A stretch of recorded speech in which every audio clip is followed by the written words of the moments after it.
It takes courage to say you were wrong about almost everything. But that's what Snap Inc. CEO Evan Spiegel did this week, and that's what it will take to save Snapchat. From algorithmic feeds to partnerships to target markets to recruiting adults, Snap is planning a 180-degree turn across the board. Headwinds and face winds, it's warranted. The Q3 earnings report was a bloodbath, with Snap's share price down 18%, user growth slowed to a 2.9% crawl. Revenue fell $30 million short. $40 million of spectacles sit unsold. The company lost another $443 million. And the head of engineering just bailed. On the outside, Snapchat Stories clones WhatsApp Status, and Instagram Stories now have 300 million daily users each. Snap's whole app has just 178 million. Instagram now has its own augmented reality face filters. Facebook is pushing its own Stories feature hard. Facebook Messenger has become ubiquitous with 1.3 billion users. And Facebook is willing to buy any startup that gives it an edge with teens, like its new acquisition TBH. Netflix and YouTube keep getting better at original premium video. Creators and influencers want money, not just audience, so they're turning to Patreon. More details keep emerging about Apple's eyeglasses that could transform Snap makes. And Snap's sagging share price makes it harder to convince startups to sell to it. Keep on keeping on is no longer a viable strategy for Snap, and Spiegel knows it. After reinventing messaging and social media with ephemerality, now he has to reinvent Snapchat. The product, the user base, the philosophy. Here are the big flip-flops Snapchat is planning. Influences. Before Snapchat spent years shunning social media influencers despite huge interest from these creators. A week after Snapchat Stories launched in 2013, I wrote who's going to be the first Snapchat Stories celebrity, but the company denied influences like Platco official ways to monetize, provided weak analytics on viewers, ignored the requests, refused help with account lockouts, and only started verifying their accounts like real celebrities in August. Many Snapchatters eventually left for YouTube and Patreon, where they could earn money directly. Snapchat is a close friends network, making ads more influential and interactions more meaningful, the company wrote on its For Business blog. Personal one-to-one snaps sent directly to friends are what makes Snapchat a close friend network, not a broadcast network for reaching the largest number of people, it explains. Now Spiegel announced on the Q3 earnings call that shunning creators was a mistake, and it needs them to keep viewers coming back. We have historically neglected the creator community on Snapchat. In 2018, we're going to build more distribution and monetization opportunities for these creators. Developing this ecosystem will allow artists to transition more easily from communicating with friends to creating stories for a broader audience, monetizing the stories, and potentially using our professional tools to create premium content. The question is if it's too late to lure creators back to an app with sluggish user growth. The developing world Android before Snap relies on high-bandwidth video that doesn't load as well in the developing world, where ads also command lower rates. But rather than embrace the engineering challenge of improving load times, shift the product to focus on photos in these regions, commit to building ad value and prices, Snap largely abandoned the rest of world market. That ignores the network effect Snapchat needs to survive, and cedes the developing world to Instagram, where its feed is already popular. In its February IPO filing, Snap wrote, "We expect growth to continue to come from developed markets with readily available high-speed cellular internet and high-end mobile devices." And on the Q1 call, Spiegel said, "Historically, we've really focused our efforts on markets where both of those are available." Snap's average revenue per user increased just 1 cent from 29 cents to 30 cents in the rest of world this quarter. Though the company disputes the claim, Snapchat is being sued by a former employee who stirred controversy by accusing Spiegel of saying this app is only for rich people. "I don't want to expand into poor countries like India and Spain." Snap also admitted in its IPO filing that although our products work with Android mobile devices, we have prioritized development of our products to operate with iOS because that's where its early users were. But by Q1, Spiegel was saying overall, especially in the last half of last year, we had a really tough time with Android, blaming sign-up flow bugs for slowed user growth. Now Snap finally acknowledges that it needs to enhance its network effect and lay a foundation for the future by winning users everywhere on every device despite the challenges. It's also starting to play videos before they're fully loaded and may seek zero-rating deals for free data use on certain networks. On the Q3 call, Spiegel said, in order to further scale our user base, we need to accelerate the adoption of our product among Android users and users in the rest of world markets. We are taking action both internally and externally to improve connectivity for our community.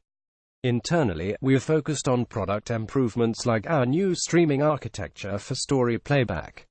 Externally, we are exploring partnerships with select wireless carriers who can help us to provide our service at a lower cost to our community. And to attract more Android users, we are building a new version of our Android application from the ground up. But many of these users have already been burned by poor Snapchat app performance.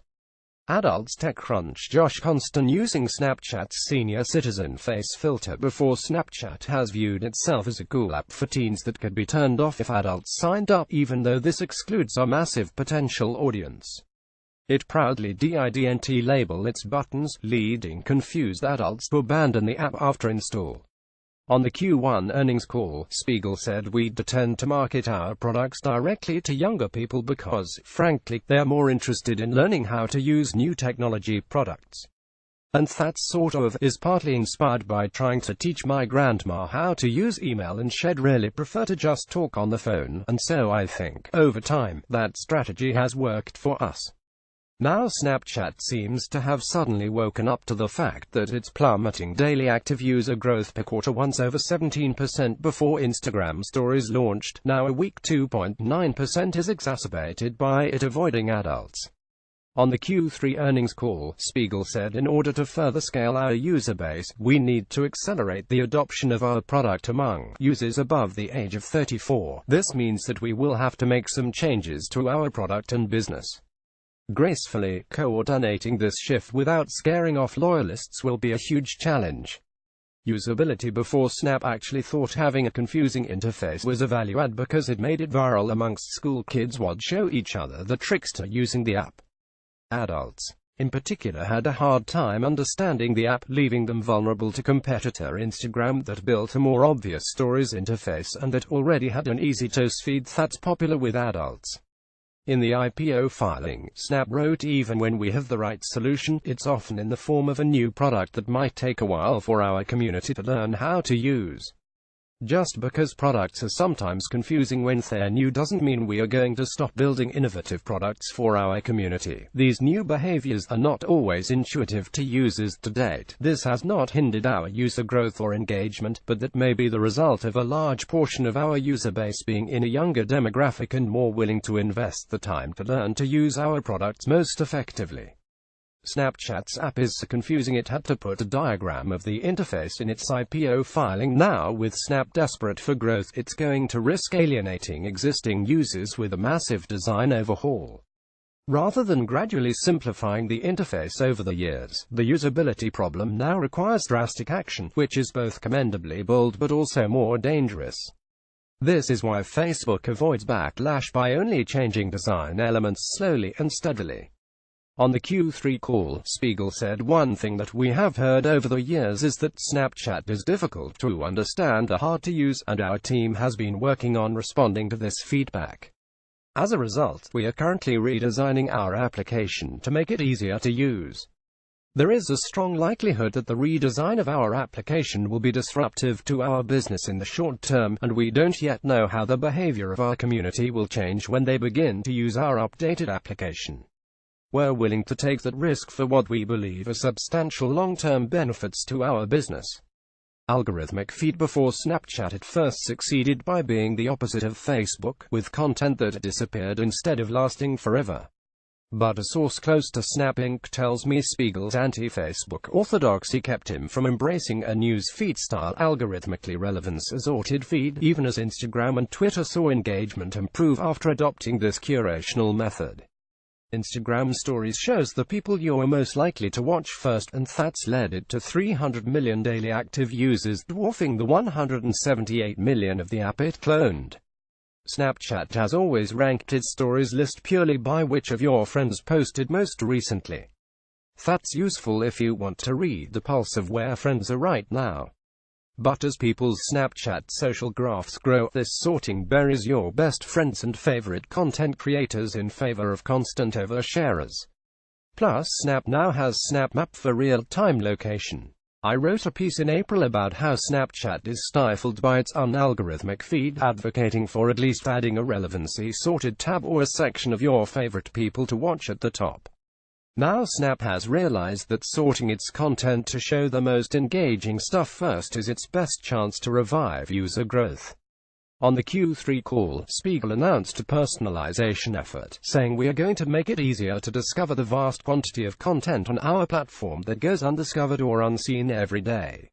We are developing a new solution that provides each of our 178 million daily active users with their own stories experience, leveraging the tremendous benefits of machine learning without compromising the editorial integrity of the stories platform that we have worked so hard to build.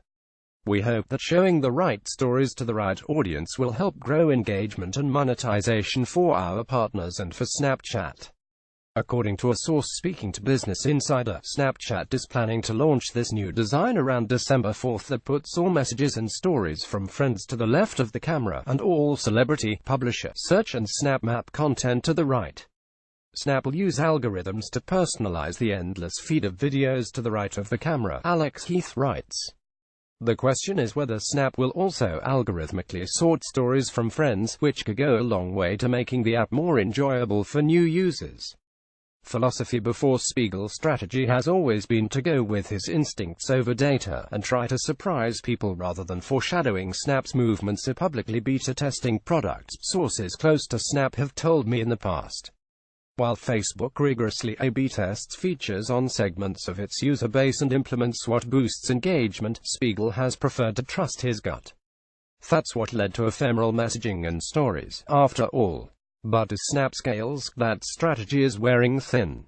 Spiegel initially refused to accept there was a user growth problem caused by Instagram's competition despite the evidence, sources told The Information. He eliminated the auto-advance feature that made watching stories easier without any data showing that would help growth. While not all of our investments will pay off in the long run, we are willing to take risks in an attempt to create the best and most differentiated products on the market, Snap wrote in the IPO filing. And on the Q1 call, Spiegel confidently joked that we're kind of famous for not giving guidance on the product pipeline. Karl Lagerfeld's photo of Snap CEO Evan Spiegel donning spectacles for the September 2016 reveal. Now Spiegel spent most of the Q3 call giving guidance on the product pipeline, as noted throughout this article. 2018 promises to be a productive and exciting year for Snap, with many changes coming to our products and platform, he explained. To pull off such a broad flip-flop of strategy, Spiegel will have to learn to trust the data alongside his instincts, test products widely to avoid a disastrous misstep with a redesign, and communicate with the world to boost confidence while Snap's share price sags. As early shareholders sell, Spiegel is slated to gain sole control of the company, and that leaves investors to only be able to vote with their wallets. They have to believe in Spiegel's newly plotted course. And navigating it will take as much a reimagining of the company's philosophy as its app. Featured image credit content via TechCrunch.